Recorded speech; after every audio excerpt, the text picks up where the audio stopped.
Thomas Mitchell had been a royal guard for 15 years. He had protected queens and kings, witnessed state secrets, and maintained absolute silence about everything he had seen. On this particular Tuesday morning in March, he never imagined that his life was about to change forever. The assignment seemed routine enough. Queen Camilla's son, Tom Parker Bowles, was moving some of his belongings from his private quarters in Windsor Castle to his new residence in London. As head of security, Thomas was responsible for inspecting all items leaving royal property.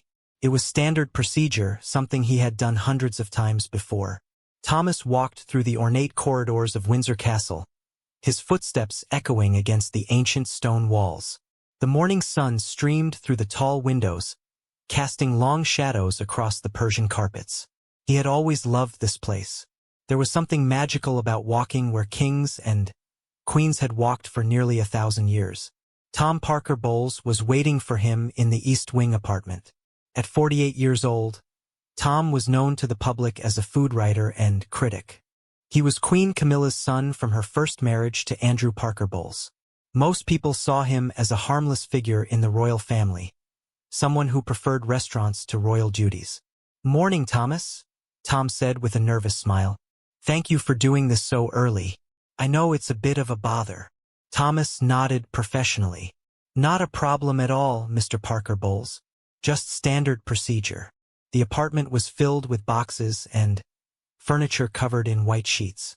Tom had been living here on and off for several years, especially during times when his mother needed family support during difficult periods with the press or royal duties. "Most of it is just books and kitchen equipment," Tom explained, gesturing toward the boxes. "You know how I am about cooking. And some personal items from my childhood that Mum wanted me to have."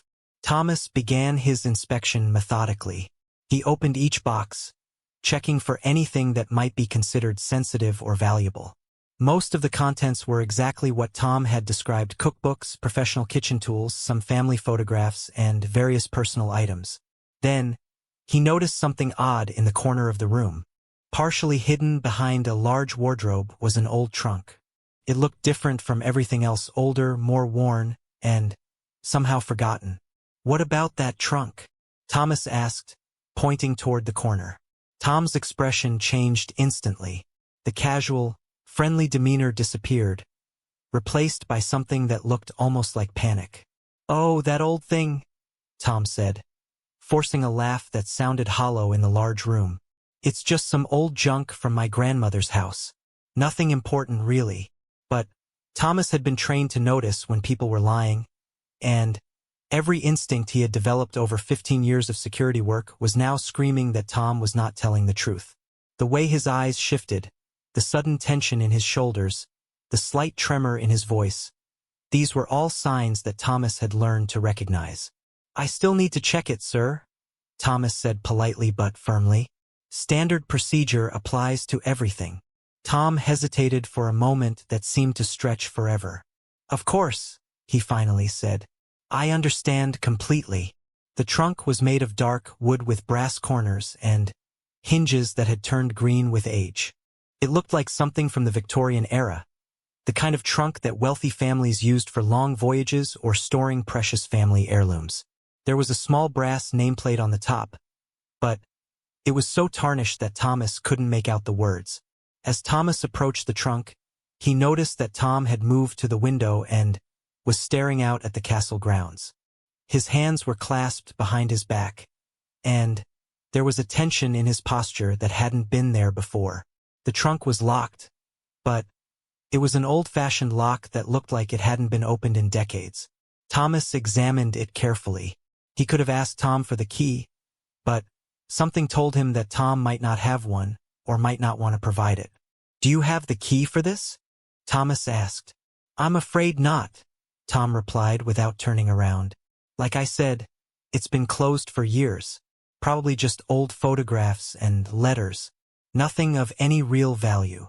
Thomas had dealt with many difficult situations during his career. He had learned to trust his instincts, and right now those instincts were telling him that this trunk contained something significant. The question was whether he should pursue it or let it go. He thought about his duty as head of security. His job was to protect the royal family and their interests, but it was also to ensure that nothing left royal property that shouldn't leave. And there was something about this trunk that felt important. "I'm going to have to insist on opening it," Thomas said carefully. "I can have maintenance bring some tools." Tom finally turned from the window. His face was pale, and there was something in his eyes that Thomas had never seen before: fear, perhaps, or maybe resignation. "That won't be necessary," Tom said quietly. He walked over to a small desk and opened the top drawer. From inside, he withdrew a small, ornate key. "I do have the key. I haven't opened this trunk in many years." Thomas watched as Tom walked slowly toward the trunk. Each step seemed to require enormous effort, as if he were walking toward something terrible rather than simply opening an old box.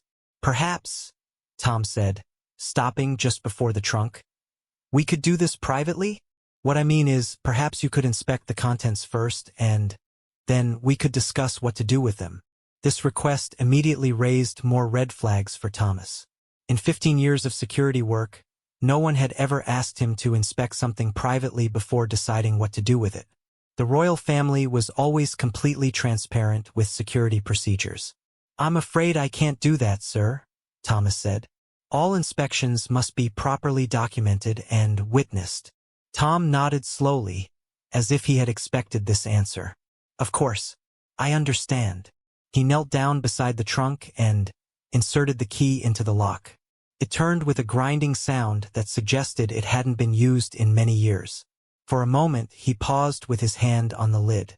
"Thomas," he said without looking up, "whatever we find in here, I want you to know that I never wanted any of this to come out. Some secrets are kept secret for good reasons." Before Thomas could ask what he meant, Tom lifted the lid of the trunk. The smell hit them immediately: old paper, leather, and something else that Thomas couldn't identify. But it was what he saw that made him take a step backward in shock. The trunk was filled with documents, photographs, and what appeared to be official government papers with royal seals. But these weren't the kinds of things that normally appeared in family collections. These looked like classified documents, diplomatic correspondence, and official records that should have been in government archives, not in a personal trunk. On top of everything was a large manila envelope with a red wax seal. Written across it in elegant handwriting were the words, "The Windsor Deception, for emergency use only." Thomas stared at the envelope, his mind racing. The Windsor Deception? He had never heard of anything by that name, but the formal way it was written and the official-looking seal suggested that this was not some family joke or personal project. "Mr. Parker Bowles," Thomas said slowly. "What exactly is this?" Tom was still kneeling beside the trunk, but now his hands were shaking. It's insurance," he said quietly. "My grandmother left this to my mother, and my mother gave it to me for safekeeping. She said that someday, if things ever got really bad for the family, this might be the only way to protect ourselves." "Insurance against what?" Thomas asked, though he was beginning to suspect that he didn't want to know the answer. Tom looked up at him, and Thomas saw tears in his eyes. "Against the truth coming out on its own. These documents, they contain evidence of things that happened decades ago. Things that could destroy not just my family, but the entire royal institution." Thomas felt his heart racing. In all his years of service, he had never encountered anything like this. His training had prepared him for many scenarios, but not for finding what appeared to be a collection of royal family secrets hidden in an old trunk. "I need to contact my supervisors," Thomas said. "Please," Tom said, standing up quickly. "Before you do anything, let me explain. Let me tell you what you're looking at and why it exists. Once you understand the context, you can make a better decision about what to do." Thomas looked down at the trunk again. The manila envelope seemed to be staring back at him, challenging him to open it and discover whatever truth lay inside. But he also knew that some truths were too dangerous to discover, especially for someone in his position. "5 minutes," Thomas said finally. "Explain what this is, and then I make my decision about what to do next." Tom nodded gratefully. "It starts with my great-grandmother," he began. "She was a lady-in-waiting to Queen Elizabeth II mother. During World War II, she discovered something about the royal family's activities during the war years. Something that, if it had come out at the time, could have changed the course of British history." Thomas listened as Tom explained how his great-grandmother had kept detailed records of conversations, meetings, and decisions that she had witnessed. She had never intended to use the information, but as the years passed and she saw how history was being written, she realized that the official version of events was not always the complete truth. "She passed the documents to my grandmother, who passed them to my mother, who gave them to me," Tom continued. "Each generation was told the same thing: keep them safe, never use them unless the family's survival depends on it, and never let anyone outside the family know they exist." "And now?" Thomas asked. "Now my mother is queen," Tom said simply. "And there are people who would use these documents to destroy her and everything she has worked for. But there are also people who might try to destroy our family to prevent these documents from ever being seen." Thomas realized that he was standing at a crossroads that would define not just his career, but potentially his entire life. Whatever was in that trunk was clearly significant enough to have been hidden for generations. The question was whether it was his responsibility to bring it into the light or to help keep it buried. "Show me what's in the envelope," he said finally. Tom hesitated. "Once you see it, you can never unsee it. And you'll become part of this secret, whether you want to be or not." "I'm already part of it," Thomas replied. "The moment I opened this trunk, I became part of it." Tom picked up the envelope and carefully broke the wax seal. Inside were dozens of photographs and documents. He handed the first photograph to Thomas. Thomas looked at the black and white image and felt the world shift beneath his feet. The photograph showed several members of the royal family in what appeared to be a formal meeting with people he didn't recognize at first. But as he looked closer, he realized who some of the other people in the photograph were, and when he did, he understood why this trunk had been hidden for so long. The implications of what he was seeing were so enormous that he couldn't immediately process them. This wasn't just a family secret. This was evidence of events that could rewrite British history. "Dear God," he whispered. "Now you understand," Tom said quietly. "Now you understand why this can never come out, and why it can never be destroyed." Thomas Mitchell stared at the photograph in his hands, his mind struggling to process what he was seeing. The black and white image showed King George VI, Queen Elizabeth II father, sitting at a large table with several men in military uniforms. But these weren't British uniforms. The insignia, the medals, the style of dress, everything suggested that these men were German officers from World War II. "This can't be real," Thomas whispered. Tom Parker Bowles watched him carefully. "I'm afraid it is. That photograph was taken in 1943, during a secret meeting that was arranged through intermediaries in Switzerland. My great-grandmother was present because she was serving as a lady-in-waiting to the Queen Mother at the time." Thomas set the photograph down on a nearby table, his hands shaking slightly. "What kind of meeting?" "A negotiation," Tom replied quietly. The war was going badly for Germany by 1943. Some members of the Nazi high command were looking for ways to end the conflict while preserving their own positions. They reached out through diplomatic channels, suggesting that they might be willing to remove Hitler from power if they could negotiate a separate peace with Britain. Thomas felt a chill run down his spine.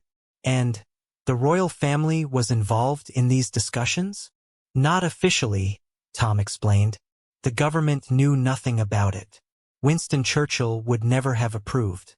But some members of the royal family believed that any chance to end the war and save British lives was worth exploring, even if it meant dealing with unsavory people." Thomas looked at the photograph again. Now that he understood the context, the expressions on the faces made more sense. King George VI looked uncomfortable but determined. The German officers looked desperate but hopeful. And in the background, barely visible, was a young woman taking notes, Tom's great-grandmother.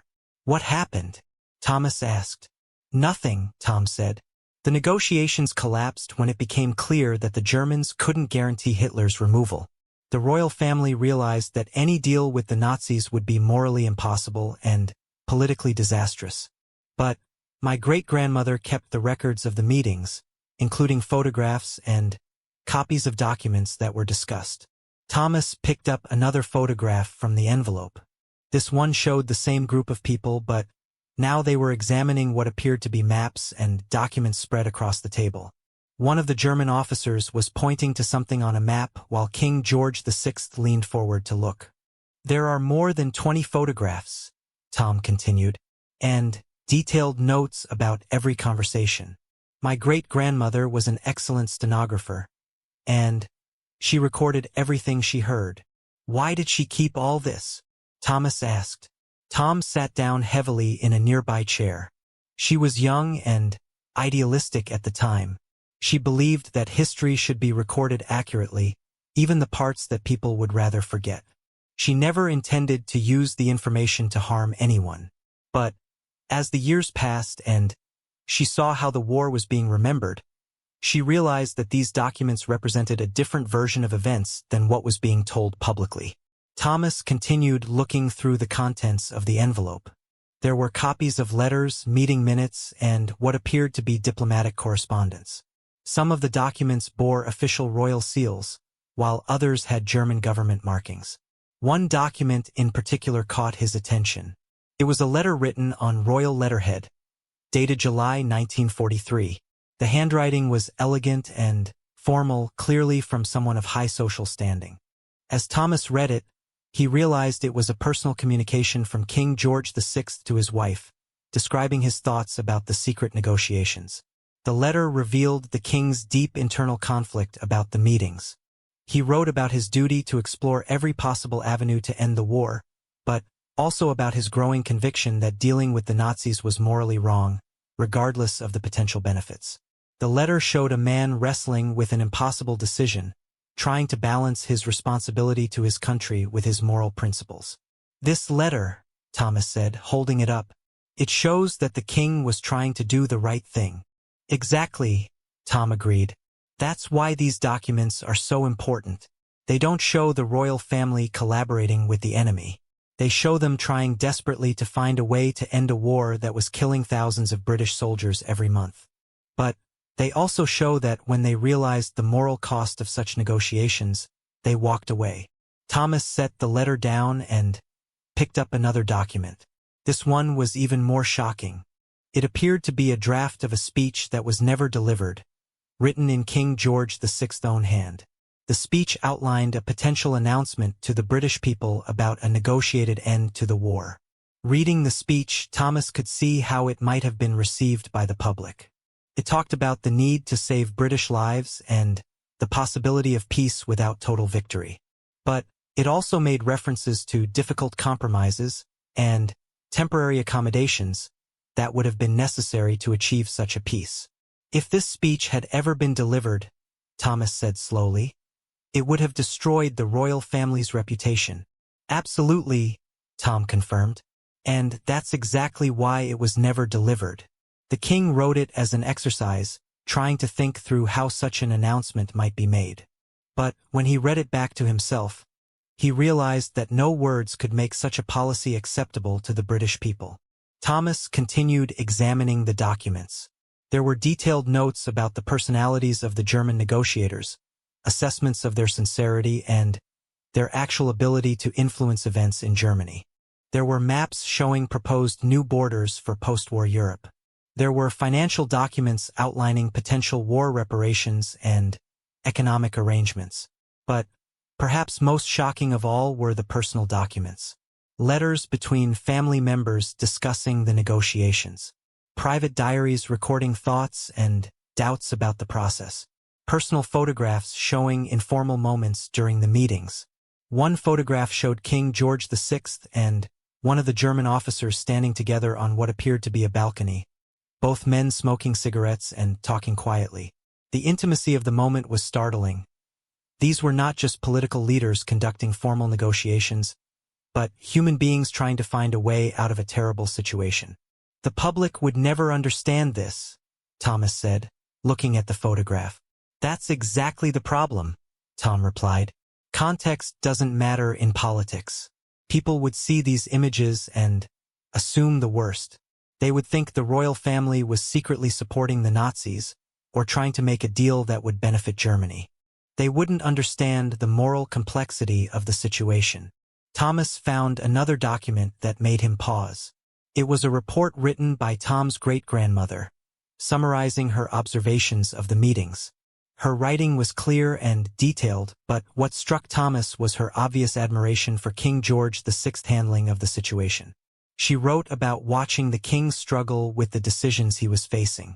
She described his obvious discomfort with the entire process, but also his determination to explore every possible option to save lives. She recorded conversations where he expressed doubt about the negotiations and his growing conviction that they were ultimately wrong. Your great-grandmother obviously respected the king, Thomas observed. She did, Tom confirmed. She understood that he was trying to do an impossible job in impossible circumstances. That's why she kept these records, not to expose wrongdoing, but to preserve the truth about a man who was trying to do the right thing in a situation where there were no good options. Thomas looked through more of the documents. There were records of other meetings, some involving different royal family members. There were communications with intermediaries in neutral countries. There were assessments of German military capabilities and political situations. But there was also something else that Thomas hadn't expected: documents showing that the negotiations had been discovered by British intelligence services. There were reports from MI5 agents who had been monitoring the meetings and communications between intelligence officials and government ministers. The government knew? Thomas asked in surprise. Some people in the government knew, Tom clarified. But it was handled very quietly. The intelligence services realized that the royal family was acting out of patriotic motives, not treasonous ones. And they also realized that exposing the meetings would cause more harm than good. One of the MI5 reports was particularly illuminating. It detailed the intelligence services' assessment that the German negotiators were not acting with Hitler's knowledge or approval. The report concluded that the Germans were desperate men trying to save themselves, not serious representatives of the Nazi government. The report also noted that the royal family had been extremely cautious throughout the process, never making any commitments and repeatedly expressing skepticism about the Germans' proposals. The intelligence assessment was that the royal family had been naive, perhaps, but not disloyal. So the government covered it up? Thomas asked. They decided it was better to let it disappear quietly, Tom explained. No one was prosecuted. No one was punished. But everyone involved was quietly informed that the matter was considered closed and should never be discussed again. Thomas found the final document in the envelope, a letter from the Prime Minister's office to King George VI, dated September 1943. The letter was diplomatic but clear. It thanked the king for his efforts to explore all possible avenues for peace, but requested that all such activities cease immediately and that all records of the meetings be destroyed. But clearly not all the records had been destroyed. Tom's great-grandmother had kept copies of everything, hidden away in this trunk for more than 80 years. Why didn't your family ever destroy these documents? Thomas asked. Tom was quiet for a long moment. Because they represent the truth, he finally said. Not the comfortable truth that appears in history books, but the complicated, messy truth about real people making difficult decisions. My great-grandmother believed that someday, when enough time had passed, the world would be ready to understand the full story. Thomas looked at all the documents spread out on the table. There were hundreds of pages of material, enough to completely rewrite the accepted history of Britain's wartime leadership. The implications were staggering. But why are you telling me this now? Thomas asked. Why not just keep the secret as your family has done for generations? Tom's expression darkened. Because the secret is no longer safe. There are people who know about these documents and they want to use them for their own purposes. Some want to expose them to damage the royal family. Others want to destroy them to protect certain reputations. And Still others want to use them as leverage for political or financial gain. How do people know about them? Thomas asked. My grandmother made a mistake, Tom admitted. In the 1980s, she was elderly and beginning to suffer from dementia. She mentioned the documents to a family friend, thinking she was talking about regular family memorabilia. But the friend understood the significance and told others. Thomas felt a chill of realization. And now multiple people know about the existence of these documents? At least 5 or 6 people, Tom confirmed. Maybe more. And some of these people have connections to journalists, political figures, or foreign governments. We've been living in fear that one day we would open a newspaper and see these photographs on the front page. Thomas understood now why Tom had been so nervous about opening the trunk. This wasn't just about preserving a family secret, it was about protecting the royal family and the British government from a scandal that could destabilize the entire monarchy. What exactly are you asking me to do? Thomas asked. Tom looked at him directly. I'm asking you to help us figure out the right thing to do. These documents can't stay hidden forever. Too many people know about them now. But they also can't be released carelessly. They need to be handled by people who understand their significance and their potential impact. Thomas looked down at the documents again. He realized that his quiet Tuesday morning inspection had turned into one of the most important decisions of his life. Whatever he decided to do with this information would have consequences that reached far beyond his own career. There's something else, Tom added quietly. Something I haven't told you yet. These documents about World War II. They're not the only things in the trunk. Thomas Mitchell felt his stomach drop as Tom Parker Bowles reached back into the trunk and withdrew another envelope, this one newer than the first and sealed with black wax. The expression on Tom's face had become even more grave, if that was possible. The World War II documents are actually the least sensitive materials in here, Tom said quietly. What I'm about to show you involves events that are much more recent and much more dangerous to reveal. Thomas watched as Tom carefully broke the black seal. Inside this envelope were color photographs, modern documents, and what appeared to be digital printouts of emails and text messages. The technological mix immediately told Thomas that this collection spanned several decades, right up to recent years. After my great-grandmother died in 1987, Tom began, my grandmother inherited the responsibility of maintaining the family's archive, but she also began adding to it. She had developed a habit of documenting things that she thought might be important someday. The first photograph Tom handed to Thomas showed a meeting that appeared to take place in the 1990s. The setting was modern and luxurious. It looked like a private club or high-end hotel.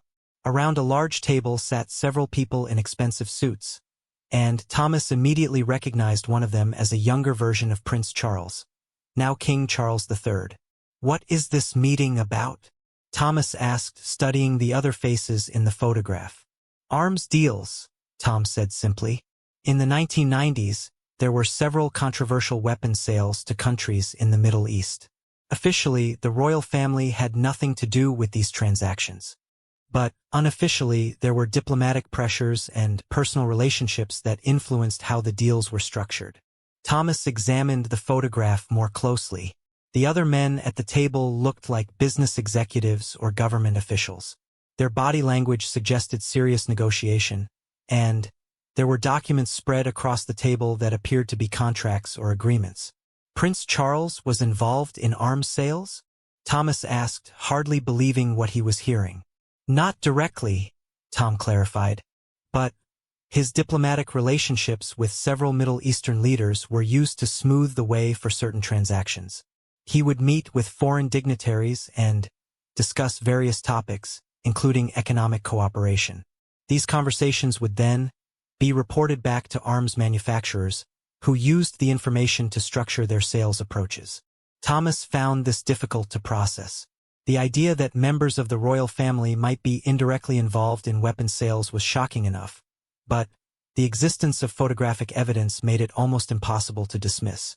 How did your grandmother get these photographs? He asked. She was present at several of these meetings, Tom explained.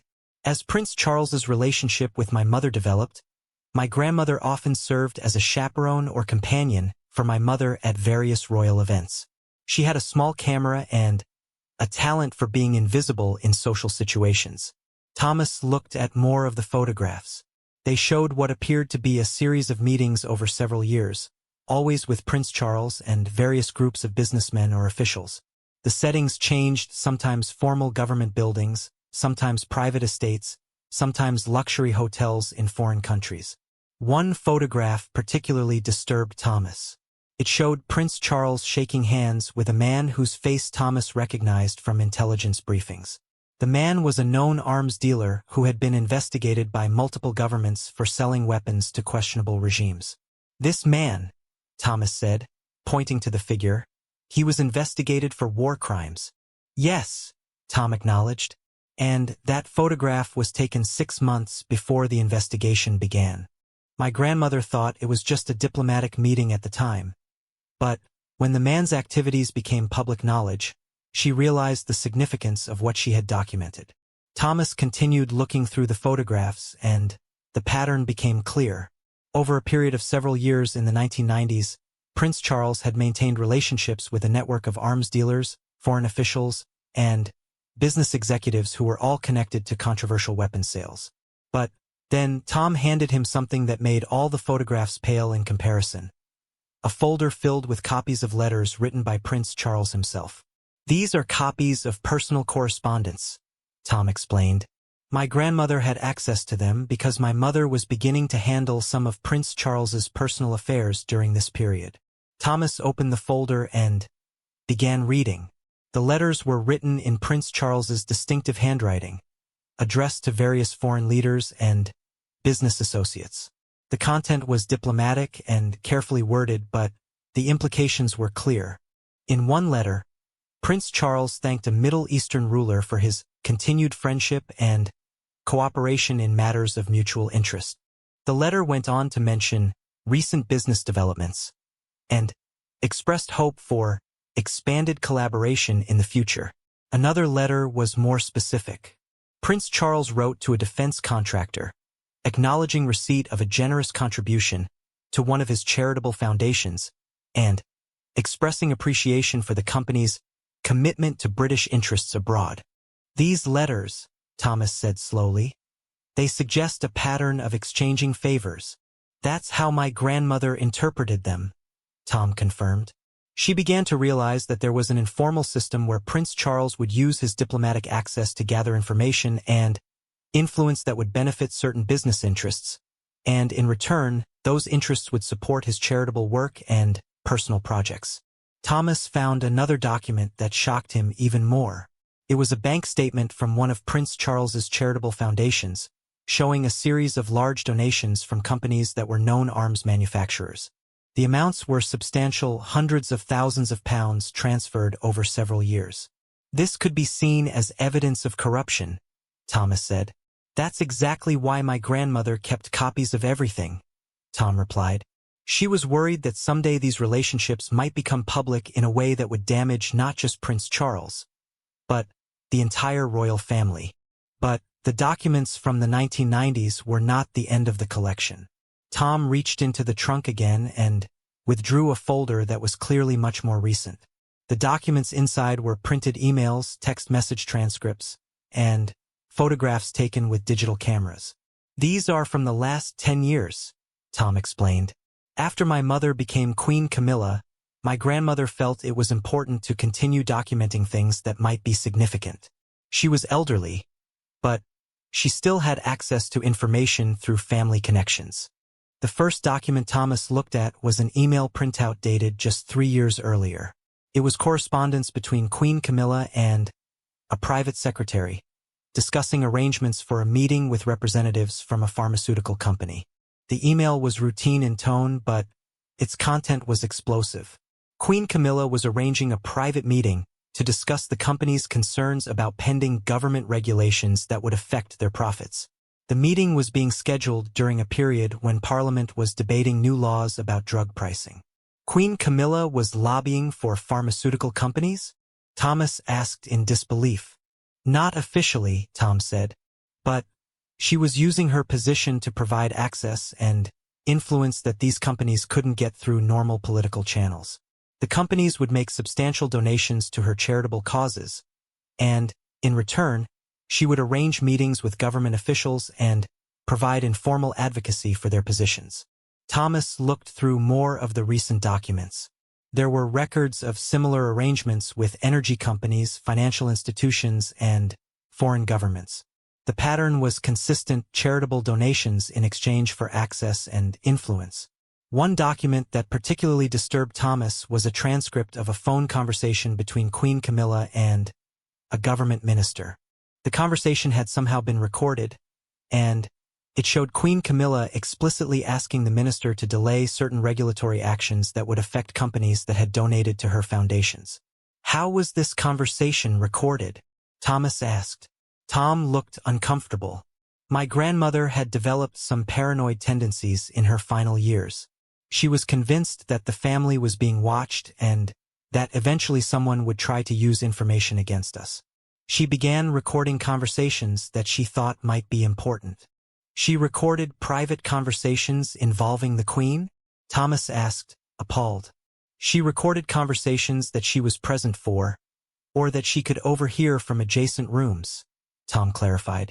She never used electronic surveillance, but she did use a small digital recorder that she carried with her.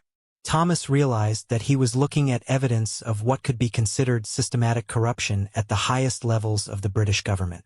The document suggested that Queen Camilla had been using her royal position to influence government policy in exchange for financial support for her charitable work.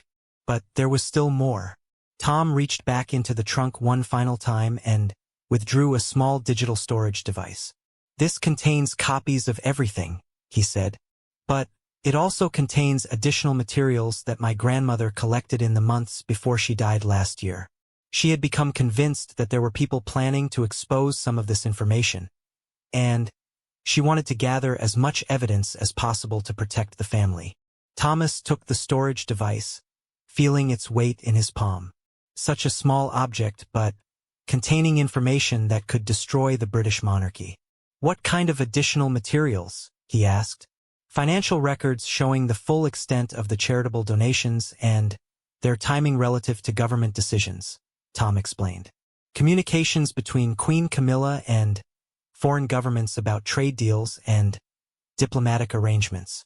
Evidence of tax avoidance schemes involving royal properties and business interests. Thomas felt overwhelmed by the scope of what he was seeing. This wasn't just about historical events or isolated incidents of poor judgment. This was evidence of ongoing activities that could be considered criminal. There's also something else, Tom continued quietly. Evidence that some government officials have been aware of these activities and have chosen to look the other way in exchange for their own benefits. Thomas looked up sharply.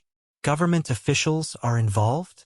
Prime ministers, cabinet ministers, senior civil servants, Tom confirmed. My grandmother documented a network of mutually beneficial relationships that extends throughout the British establishment.